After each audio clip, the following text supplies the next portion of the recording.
Price Lord. ஆண்டவருடைய நாமம் மகிமைப்படுவதாக. இந்த காலை நேரத்திலும் உங்கள் யாவரையும் இந்த மார்னிங் டிவோஷன் வழியாக பார்ப்பதில் மிகுந்த சந்தோஷம்.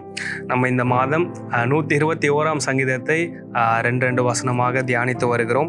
முதல் 2 வசனத்தில் நாம் கிறிஸ்தவ வாழ்க்கை என்பது ஒரு பிரயாணம், அந்த பிரயாணத்தின் போது நம்முடைய கண்களை தேவன் மீது நம்ம வைத்து நம்முடைய பிரயாணத்தை தொடர வேண்டும். அப்படி நம்ம தொடர்றப்போ தேவன் நமக்கு உதவி செய்கிறவராக இருக்கிறார் என்கிறதை பார்த்தோம்.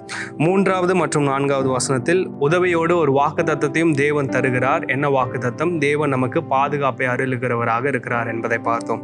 5வது மற்றும் 6வது வசனத்தில் பாதுகாப்பை மாத்திரமல்ல, பாதுகாப்பின் முத்திரையை நம் மீது அளிக்கிறார் அல்லது போடுகிறார் என்பதை குறித்து பார்த்தோம். இந்த காலை நேரத்தில் 7ஆம் வசனத்தை நான் வாசிக்கிறேன். கர்த்தர் உன்னை எல்லா தீங்குக்கும் விலக்கி காப்பார், அவர் உன் ஆத்துமாவை காப்பார். ஆங்கிலத்தில் இந்த ஆத்துமா அப்படிங்கிற வார்த்தைக்கு என்ன பயன்படுத்தப்பட்டிருக்கு அப்படின்னு நிறைய டிரான்ஸ்லேஷனில் பார்க்குறப்போ லைஃப், வாழ்க்கை அப்படிங்கிற வார்த்தை பயன்படுத்தப்பட்டிருக்குது.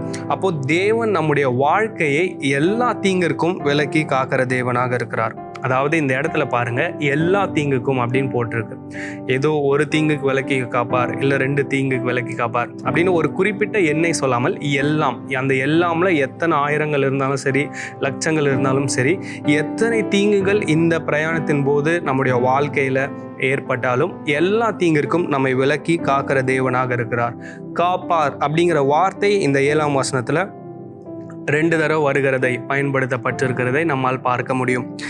நம்மை காப்பாற்றுகிற ஒரு நல்ல தேவன் இயேசு கிறிஸ்துவாக இருக்கிறார். நம்முடைய வாழ்க்கையில எல்லா சூழ்நிலையிலும், குறிப்பாக நம்முடைய வாழ்க்கையில் தேவன் காப்பாற்றுகிறவராக இருக்கிறார்.